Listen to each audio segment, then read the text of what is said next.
नमस्कार दोस्तों, आप सभी का स्टॉक इजी में स्वागत है। दोस्तों, आज हम यहाँ पे एक स्टॉक है जिसके रेड फ्लैग को हम यहाँ पे देखने वाले हैं, क्योंकि उस स्टॉक के रेड फ्लैग को बहुत से लोग इग्नोर कर रहे हैं। जैसे कि हम हमेशा कहते हैं, आपको रेड फ्लैग को बिल्कुल भी इग्नोर नहीं करना चाहिए। अगर आप किसी स्टॉक में इन्वेस्ट करने जा रहे हो तो सबसे पहले जाके कंपनी के फाइनेंशियल्स को चेक करिए, उसके नंबर्स को देखिए। क्या कंपनी के नंबर्स आपसे कह रहे हैं कि स्टॉक में आप इन्वेस्ट कर दीजिए? अगर कंपनी के स्टॉक आपसे बोल रहे हैं इन्वेस्ट करने के लिए तभी कीजिएगा, नहीं तो नहीं करिए। क्योंकि क्या होते हैं ना, फंडामेंटल्स जान होती है कंपनी के। अगर आप चार्ट देखने जाएंगे तो चार्ट बस आपको ये बताएगा कि आपको इस समय एंट्री लेनी है, एग्जिट लेना है या फिर होल्ड करना है, लेकिन फंडामेंटल्स आपको ये बताएगा क्या ये स्टॉक सही है आपके इन्वेस्ट करने के लिए, कि ये स्टॉक बहुत ज़्यादा बेकार है, परफॉर्म नहीं करने वाला फ्यूचर में। ये सब आपको ना फंडामेंटल्स बताते हैं। इसलिए कभी भी फंडामेंटल्स को ना आपको इग्नोर ही नहीं करना चाहिए। फंडामेंटल्स तो जान होती है एक कंपनी की, कंपनी में क्या चल रहा है, कुछ गड़बड़ है तो वो आपको फाइनेंशियल्स बताएंगे, क्या कंपनी में कॉन्फ्लिक्ट है वो आपको बताएंगे, क्या कोई स्कैम चल रहा है वो भी आपको नंबर्स बताएंगे। इसलिए नंबर्स के ऊपर कभी संदेह नहीं करते। चलिए, जिस स्टॉक के बारे में हम बात कर रहे हैं वो है यहाँ पे रुद्रा इकोवेशन। ये कंपनी के बारे में यहाँ पे बात कर रहे हैं। अब ये कंपनी करती क्या है, ये कौन से सेक्टर से बिलोंग है, ये है यहाँ अगर आप देखेंगे तो टेक्सटाइल कंपनी से है। इसका जो है टेक्सटाइल है, ये अदर टेक्सटाइल प्रोडक्ट्स बनाती है। अगर हम देखेंगे यहाँ पे चल के कंपनी के वेबसाइट पे क्या है, इसके प्रोडक्ट्स देख लेते हैं। कंपनी के प्रोडक्ट्स क्या है वो आपके सामने आप देख रहे हैं यहाँ पे क्या चीज़ है। कंपनी टेक्सटाइल सेक्टर से है, ठीक है। ये चीज़ तो आपको यहाँ पे पता चल गया कि कंपनी टेक्सटाइल सेक्टर से है। अब अगर हम इसके फाइनेंशियल्स को जाके देखें कि इसके फाइनेंशियल्स आपसे क्या बोल रहे हैं, ठीक है। सबसे पहले कंपनी के मार्केट कैपिटल को देखिए, क्या बोल रहा है मार्केट कैपिटल, कि ये क्या है, ये बड़ा है छोटा है, ये आपको साफ साफ बता रहा है कि एक स्मॉल कैप कंपनी है। यहाँ मात्र 212 करोड़ का इनका मार्केट कैपिटल है। और अगर आप ध्यान देंगे तो डेट भी कम है कंपनी के पास। यहाँ मात्र 0.84 करोड़ का यहाँ पे डेट पड़ा हुआ है। हाँ, ये डेट ज़्यादा तो नहीं लेकिन बहुत कम भी नहीं, क्योंकि कंपनी खुद अपने में एक छोटी कंपनी है, एक स्मॉल कैप कंपनी है। ये चीज़ आपको यहाँ पे देखने को मिल रहा है। अगर आप कंपनी के हाई एंड लो को देखेंगे तो आप देख सकते हैं हाई इसका 46 का था और लो 14, और इस समय चल कितना रहा करंट प्राइस 17.8।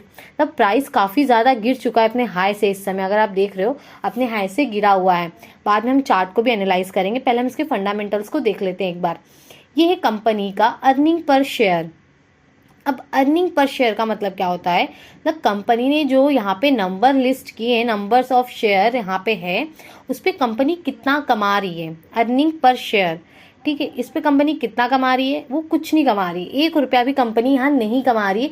ये चीज़ यहाँ पे दिख रहा है, बल्कि नेगेटिव में है, ठीक है। अब स्टॉक पी नहीं है, मतलब कंपनी जब नेगेटिव में होती है, उनका जो बॉटम लाइन है अगर वो लॉस में रहता है तो स्टॉक पी यहाँ पे नहीं दिखता है। और रिटर्न ऑन कैपिटल एम्प्लॉयड कितना है, नेगेटिव में चल रहा है। रिटर्न ऑन इक्विटी कंपनी की नेगेटिव, मतलब कंपनी के रेशियोज हिले हुए हैं। यहाँ पे ये चीज़ें हैं दिखा हमको, ये बता रही हैं, दर्शा रही हैं, ये चीज़ें हमें प्रेजेंट कर रही है कंपनी को कि यहाँ पे कुछ तो गड़बड़ है। यहाँ पे जो सिचुएशन है थोड़ा सा हिला डुला सा लग रहा है। अब देखिए, अगर हमने ये नंबर्स देख ले, इसका मतलब ये नहीं हम जाके इसमें हम बोल दे कि कंपनी अच्छी नहीं है और सेल्स ग्रोथ को देख के 18% की ग्रोथ है इन्वेस्ट कर दे, नहीं। कभी भी किसी एक नंबर को देख के आपको डिसीजन ही नहीं लेना चाहिए। आपको सारे नंबर्स को प्लग करिए, हर एक एनालाइज, जो भी आपने आइटम को एनालाइज किया है उसको एक दूसरे से लिंक करिए, समझिए क्या यहाँ पे जो नंबर्स हैं क्या वो रियल हैं। क्योंकि नंबर्स आपके सामने कुछ भले प्रेजेंट हो रहा है कि इतना सेल्स हुआ है, लेकिन उधर ही कहीं छुपा ये भी रहेगा कि ये जो सेल्स है ये कहीं ट्रैप है कि रियल में कंपनी ने रेवेन्यू जनरेट किया है। तो हर एक नंबर्स को डिटेल में एनालाइज करना सीखिए। चलिए, अब यहाँ पे हम देखेंगे कंपनी के प्रॉफिट एंड लॉस स्टेटमेंट में चलते हैं। इसको इनकम स्टेटमेंट भी बोला जाता है। ये क्या है, कंपनी की सेल्स। सेल्स मतलब साल भर में उसने कितना प्रोडक्ट बेचा, अपना जो उसका कोर बिजनेस है, वो जो प्रोडक्ट बनाती है या जो सर्विस देती है उससे कंपनी ने कितना कमाया, वो चीज़ यहाँ पे है। अब देखिए, कंपनी 2015 में 84.58 करोड़ का यहाँ पे क्या कर रही थी, रेवेन्यू जनरेट कर रही थी, ठीक है। यहाँ पे कर रही थी, फिर क्या हुआ, यहाँ पे इनके यहाँ पे देखिए क्या हो रहा है, सरप्राइजली यहाँ पे इनके सेल्स गिर रहे हैं पूरी तरह से। देखिए, गिरना एक अलग बात होता है, कोलैप्स होना एक अलग बात है। तो ये पूरी तरह से कोलैप्स हो चुकी है। आप बताइए, 2015 से लेकर 2026 में इनके जो ये सेल्स है वो गिर चुकी है बहुत बुरी तरह से। देखिए रहे हैं 31 करोड़ का यहाँ पे इसकी सेल्स है, पूरी तरह से गिर चुका है। और सबसे यहाँ पे अगर आप देखेंगे सरप्राइज करने वाली चीज़ ये है, कंपनी यहाँ लॉस में आ गई है। कंपनी अपने कोर बिजनेस से मुनाफा कमा नहीं पा रही है। ये जो इसका कोर बिजनेस ही और क्या है, ये कंपनी की कोर बिजनेस ही है ना, ये कोर बिजनेस है पूरा इसका। ये जो कंपनी अपनी सर्विस बेच रही है उससे फिर जो एक्सपेंस जो भी माल बनाने में हो रहा है वो एक्सपेंसेस काट के क्या आ रहा है कंपनी के हाथ में, लॉस आ रहा है।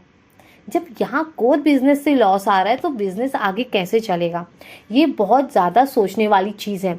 जब भी बिजनेस बताता है कि उसने मुनाफा किया है तो आपको ये देखना है ये मुनाफा आया तो आया कहाँ से, कोर बिजनेस से आ रहा है या फिर अदर इनकम से आ रहा है, ये बहुत ज़्यादा जानने वाली ज़रूरत है। आपको देखना होगा कंपनी की जो सेल्स ग्रोथ है वो कहीं पे यहाँ पे ट्रैप तो नहीं, ये आपको ट्रैप तो नहीं कर रहे सेल्स ग्रोथ में, ये भी चीज़ आपको देखना है। बिल्कुल भी इन सारी चीज़ों को आपको इग्नोर नहीं करना है। देख रहे हो सेल्स बढ़ गई है लेकिन इनका एक्सपेंस उससे भी ज़्यादा बढ़ गया है। क्या हो रहा है यहाँ पे, कंपनी लॉस में आ चुकी है, बिड्डा मार्जिन कोलैप्स हो चुका है। कंपनी को अगर आप देखेंगे ना ऊपर से नीचे जाते हुए दिखेगा। अगर यहाँ हम इसको चार्ट में इसके नंबर्स को डालें तो चार्ट ऐसे ऊपर से नीचे आते हुए दिखेगा। ये पूरी तरह से यहाँ पे कंपनी पूरी तरह कोलैप्स होते हुए दिख रही है। अब इसके बैलेंस शीट पे चलते हैं, इसके बैलेंस शीट को यहाँ पे एनालाइज करते हैं। यहाँ पे क्या चल रहा है, ये कंपनी के रिजर्व्स है, कंपनी के रिजर्व्स बचे हुए हैं अच्छे खासे, आप देख रहे हैं कंपनी के रिजर्व्स बचे हुए हैं यहाँ पे। अब यहाँ पे देखिए क्या हो रहा है, कंपनी की बोरोइंग्स देखिए, कंपनी अपनी बोरोइंग्स को कम कर रही है। अब ये बात है कंपनी अपनी बोरोइंग्स कम कैसे कर रही है, कंपनी तो मुनाफा कर नहीं रही है।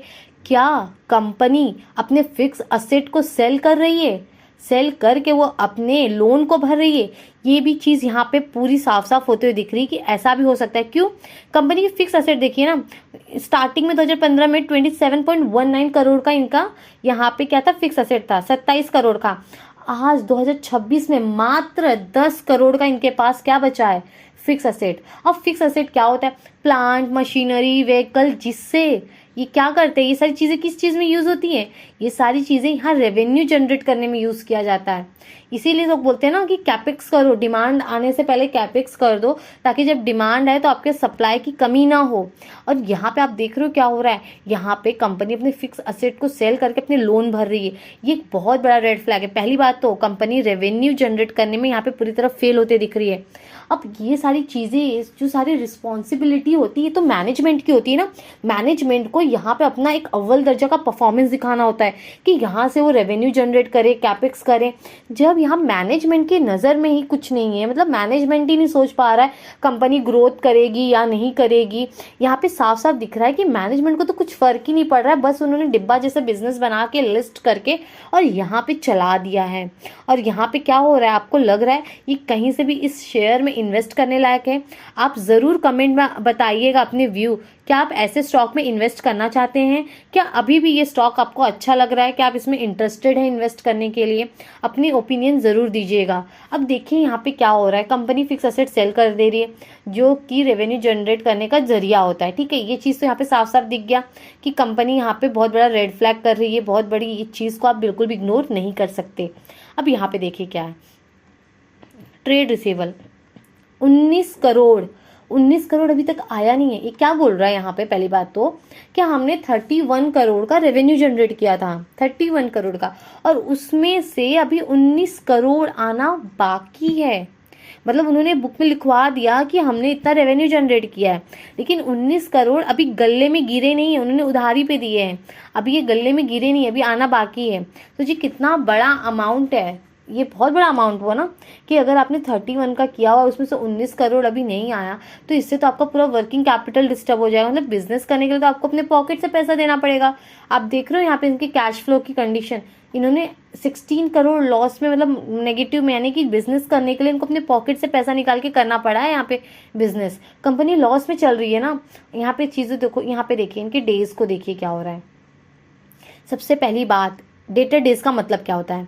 डेटर डेज का मतलब होता है जब इनका जो कोर बिजनेस है, जो उनका प्रोडक्ट है, जो सेल करते हैं, जब ये होलसेलर को दे रहे हैं या डिस्ट्रीब्यूटर को दे रहे हैं अपने प्रोडक्ट, तो वो पैसा इनको कब दे रहा है? ये इनको पैसा दे रहा है 224 दिन में दे रहा है। कितने दिन में दे रहा है? 224 दिन में दे रहा है। लेकिन जब वही बात यहाँ पे इनकी लेने की, मतलब इनको 224 दिन में पैसा दे रहा है और ये जहाँ से रॉ मटेरियल उठा रहे हैं इनको 7 डेज में पैसा देना पड़ रहा है। बताइए, अभी पैसा कहाँ से देंगे? वो जहाँ इन्होंने अपना प्रोडक्ट दिया वहाँ से तो पैसा आया ही नहीं है, और लेकिन जहाँ से इन्होंने रॉ मटेरियल उठाया वहाँ तो इनको पैसा देना पड़ रहा है। तो पैसा कहाँ से जाएगा अब ये? अब इनके पॉकेट से जाएगा, यहाँ पे इनका वर्किंग कैपिटल डिस्टर्ब हो जाएगा, इन्हें बिजनेस में और पैसा डालना पड़ेगा। देख रहे हो यहाँ पे, और यहाँ पे इनका देखिए एक टाइम पे तो सिचुएशन काफ़ी ज़्यादा कंडीशन लग, देख रहे हो इन्वेंटरी इनके पास कितने साल की, 1 साल से ज़्यादा की पड़ी हुई है।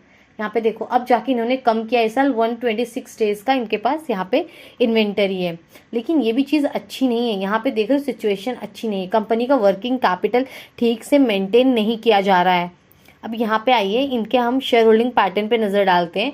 यहाँ पे देखेंगे कि प्रमोटर्स ने एक टाइम पे होल्डिंग अच्छी बना रखी थी 54% की, अब रह गया मात्र 15% की। मतलब प्रमोटर ने बहुत तेज़ी से अपनी होल्डिंग को घटा दी है, बहुत तेज़ी से। और यहाँ पे DIs इन्वेस्टेड हैं 6.65% को लेके। अब यहाँ पे पब्लिक को देखिए, पब्लिक में क्या है, पब्लिक में देखिए ये कुछ लोग हैं जो यहाँ पे अच्छा खासा परसेंट लेकर बैठे हुए हैं। ठीक है, दिख रहे हैं आपको कुछ लोग अच्छे खासा परसेंट लेके बैठे, लेकिन वो भी धीरे धीरे ना अपनी होल्डिंग घटा रहे हैं। अगर आप देखेंगे ना तो धीरे धीरे इन्होंने अपनी होल्डिंग घटाई है, ये भी एग्जिट मार चुके हैं। देखो यहाँ पे 6% थी, अब देखिए मात्र 3.61 रह गया, इन्होंने भी एग्जिट ले लिया है। अब देखो धीरे धीरे सब क्या कर रहे हैं, अपनी होल्डिंग को घटा रहे हैं या तो एग्जिट ले ले रहे हैं। सिचुएशन देख रहे हो। अब यहाँ पे आइए, अब थोड़ा हम नंबर्स ऑफ शेयर होल्डर देखते हैं। अब यहाँ पे धीरे धीरे क्या होता हुआ मिल रहा है कि धीरे धीरे नंबर्स ऑफ शेयर होल्डर बढ़ रहे हैं। यहाँ पे 5,000 थे, अब यहाँ पे 13,000 हो गए, बीच में भी हुए थे फिर धीरे धीरे कम भी हुए हैं, लेकिन 13,000 हो गए। अब यहाँ पे पब्लिक का तो इन्वॉल्वमेंट आ चुका है, अब ज़्यादा मात्रा में नहीं। जैसे कि और शेयर्स देखेंगे, जैसे ना आप, जैसे अगर आप इन सारे शेयर्स को देखेंगे, जैसे कि ये हो गया ओला इलेक्ट्रिक हो गया, अगर आप मिष्ठान देखेंगे, मिष्ठान फूड के बारे में आपने सुना ही होगा, मिष्ठान फूड जाके देखिए। और फिर जैसे कि 1-2 और शेयर्स हैं, आप बड़े बड़े शेयर्स देखेंगे। इन सारे शेयर्स में क्या हुआ है आपको पता है? इन सारे शेयर नज़ारा में, इन सारे शेयर्स में पब्लिक लाखों में बैठी हुई है, लाखों में बैठी है, लाखों में फंस चुकी है। अब वो बहुत बुरी तरह से वहाँ पे वो फंस चुके हैं। ओला इलेक्ट्रिक हो गया, मिष्ठान भंडार हो गया, मिष्ठान फूड आपने देखा ही होगा, स्पाइस जेट हो गया, इसमें लाखों में लोग बैठे हुए हैं। लेकिन यहाँ पे अभी क्या हुआ है, अभी इतने लोग को अवेयर नहीं हो पाए हैं, उन्हें पता ही नहीं चल पाए, तो यहाँ भी इन्वेस्ट कर चुके होते, तो भी यहाँ पे पब्लिक आ चुकी है, पब्लिक का इन्वॉल्वमेंट हो चुका है। लेकिन अभी भी एक बड़ा परसेंटेज इन लोगों के हाथ में है और DIs के भी हाथ में है। उसने भी 6.65% होल्ड कर रखा है DIs ने। अब DIs भी क्या होते हैं, जो फंड्स अक्सर इसमें इन्वेस्ट करते हैं, जो म्यूचुअल फंड होते हैं वो अक्सर इन्वेस्ट करते हैं। कहीं ना कहीं ये जो DIs होते हैं घुमा फिरा के हमारे पैसे इसमें आ जाते हैं, पब्लिक आते हैं, पब्लिक म्यूचुअल फंड में डालती है, पब्लिक डालती है, SIP करती है। बहुत बार तो ये भी होता है कि बहुत बार DIs के ज़रिए भी पब्लिक फंस जाती है। अब हम इसके थोड़ा चार्ट को चल के देखते हैं कि चार्ट में क्या हो रहा है। ये इसका चार्ट है, अब देखिए क्या हो रहा है चार्ट में। चार्ट कभी उठ ही नहीं पाया अपने हाई से, ये रहा इसका हाई, यहाँ पे इसकी लिस्टिंग हुई, फिर ये यहाँ पे ऊपर गया, उसके बाद ये कभी उठ नहीं पाया। इसकी कंडीशन देखिए, अगर हम देखें अपने हाई से कितना परसेंट गिर गया है, लेट मी चेक, ये देखिए 78.8, ये अगर आप पकड़ेंगे तो 79% अपने हाई से 79% गिर चुका है। मतलब ये ऊपर जा ही नहीं पा रहा, बस और बस नीचे गिरता जा रहा है। इसकी कंडीशन कितनी ख़राब है शेयर की, आप देख रहे हो। अब यहाँ पे देखिए दो ही चीज़ प्राइस को ऊपर ले जा सकती है, जैसे कि हमने यहाँ पे देखा है, ये चीज़ देख रहे हो यहाँ पे, ये सब इनके मतलब बहुत ही अच्छी होल्डिंग इन्होंने बना रखी है। अगर ये चाहें तो प्राइस को मैनिपुलेट करके ऊपर ले जा सकते हैं, यानी पब्लिक का इन्वॉल्वमेंट कम करके ये प्राइस को मैनिपुलेट करके ऊपर ले जा सकते हैं, या फिर मैनेजमेंट को अपना यहाँ अव्वल दर्जा का परफॉर्मेंस दिखाना होगा। अब आप बोलेंगे कि प्राइस को मैनिपुलेट करके ऊपर कैसे ले जा सकते हैं, उसके लिए आप ये वाला वीडियो देखेंगे तो आपको एकदम अच्छे समझ में आएगा कि प्राइस मैनिपुलेशन कैसा होता है। इसमें हमने प्राइस मैनिपुलेशन के बारे में बताया, और ये जो शेयर है ना पूरी तरह से मैनिपुलेट किया गया है। इसके चार्ट को भी अगर आप जाके खोल के देखेंगे तो आपको चीज़ें एकदम अच्छे से समझ में आ जाएगी कि इस शेयर में क्या चल रहा है। बहुत बड़ा रेड फ्लैग आपको देखने को मिलेगा। वैसे ये स्टॉक भी पूरा रेड फ्लैग से भरा हुआ है। जब भी आप किसी स्टॉक में इन्वेस्ट करते हैं ना तो ज़रूर देखिए कंपनी क्या कर रही है, उसका बिजनेस मोड क्या है, उसमें ग्रोथ कितनी, क्या कंपनी यहाँ पे रेवेन्यू जनरेट करने में सक्षम है। ये क्या आपको लग रहा है कहीं से भी रेवेन्यू जनरेट करने में सक्षम है कंपनी? नहीं, ऐसे रेवेन्यू नहीं जनरेट किया जाता, ना ही ऐसे काम किया जाता है। तो कभी भी इन्वेस्ट करने से पहले आप डीप एनालाइज करिए, फिर उसमें जाके इन्वेस्ट करिए। तो दोस्तों आजकल मैं ही रुकते हैं। अगर वीडियो आपको यूजफुल लगा तो लाइक कमेंट सब्सक्राइब जरूर करें।